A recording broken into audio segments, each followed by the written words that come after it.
morning, good morning. It's Giveit10 Jen here for your Thursday kit day.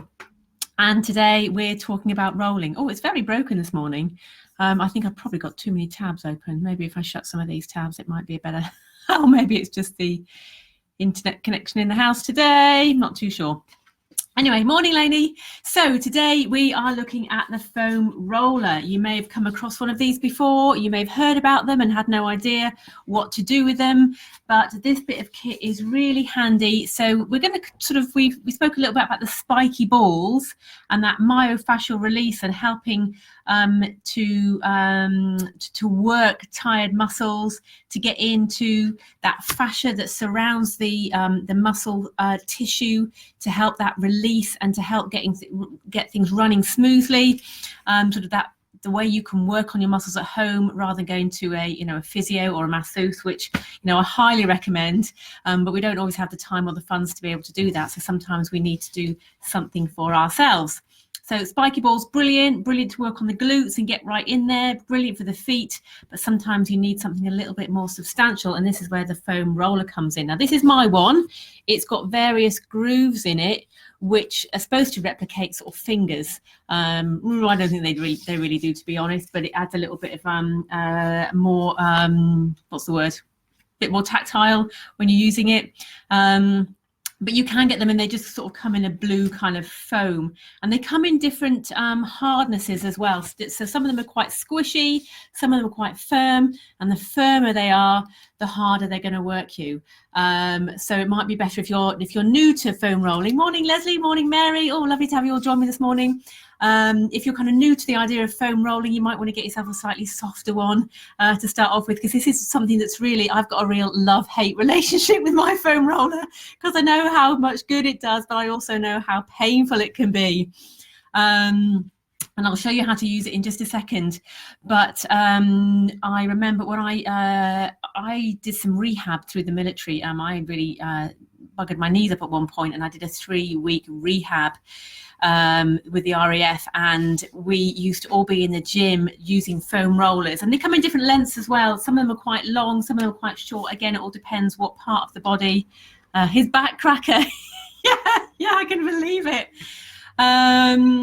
Yeah, different lengths depending on what part of the body you're going to use, and also just what suits your needs in terms of space and storage and stuff. This one's quite handy because it's hollow, so I sometimes like stuff some stuff inside it and take it away with me when I'm going away. But yeah, the idea is you roll the tight parts of your body over this, and you're using your body weight to kind of get that pressure through the muscles.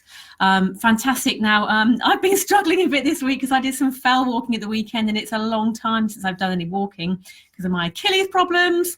But whilst the walking is fine, it's the coming down that really hurts. And if any of you have done any sort of walking downhill for any length of time, you really get to feel it in the front and in your quads.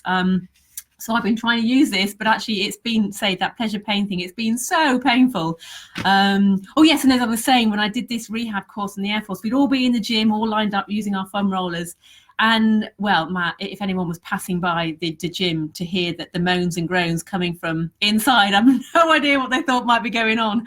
But yeah, definitely it's one of those, this really hurts, but I know how much good it's doing me. So anyway, without me waffling on too much longer, let's give you a quick idea of the sort of stuff you can do with it. So really good for, let's see, I might need to angle and change my glasses as well because I can't really see very well with those ones.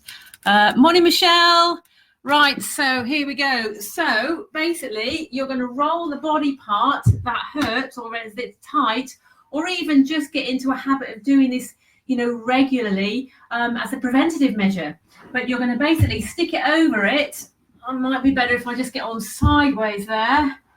And you're going to roll that over the bit that's tight. And if you want, so that's not too bad. If you want to basically put a bit more pressure through it, then you're going to use this other leg, come over the top, and you're going to roll. This also does require a bit of upper body strength as well, because you're kind of using your body to roll that. And I can really feel that working into my calf muscle there. Okay, and then you can bring it up to the hamstrings. So again, exactly the same, rolling up and down, and you can sort of fold that over again to add a bit more weight. And again, it's using their upper body strength to kind of roll over. So we're here. You can sit on it and kind of roll those glute muscles, although really I think for this, the little spiky ball that we've used before is probably better. And as Mary says there with the back cracker, it's great for kind of rolling off a sore back. So we're here and you basically walk up and down with your feet. Oh man, I can feel that all the way, and just basically sort of keep it moving, and you can take up into those shoulders. Oh, that feels good. Rolling over it there, okay? Then you're coming onto the front of your body. This is going to hurt because my quads are still really tight. Okay, you're going to roll on it. So again, you can spread the weight and do both legs at the same time. That makes it a little bit easier. Or you can kind of take one on and just really push down. Well, I can actually do that now, but a few days ago, that was absolute agony. Rolling over there. A really good one. A lot of people suffer from tight ITB, the iliotibial band, which kind of comes from here and round to the front there. This is very tight for people. So lying on it sideways, this is a real killer as well. Oh, roll there and pull yourself. Oh man, that's a really painful one.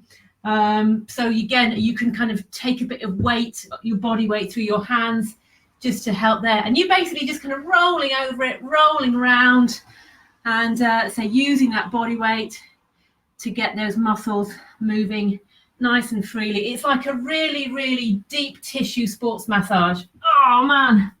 So without me spiky ball, hang on a second, I think I've got it here with me. I can show you the spiky ball. Actually, it's a bit dodgy that I keep these things in the bedroom. I'm sure if anyone came up here, they'd wonder what on earth this kit was. But anyway, spiky balls. So we spoke about these the other day. These are really great for standing on. Very, very good if you've got a bit of plantar fasciitis or Achilles problems, because basically the tendon here runs all the way under the foot. So I quite often literally get out of bed in the morning and spend a few minutes doing this on each foot. And of course those spikes really really get into the foot and really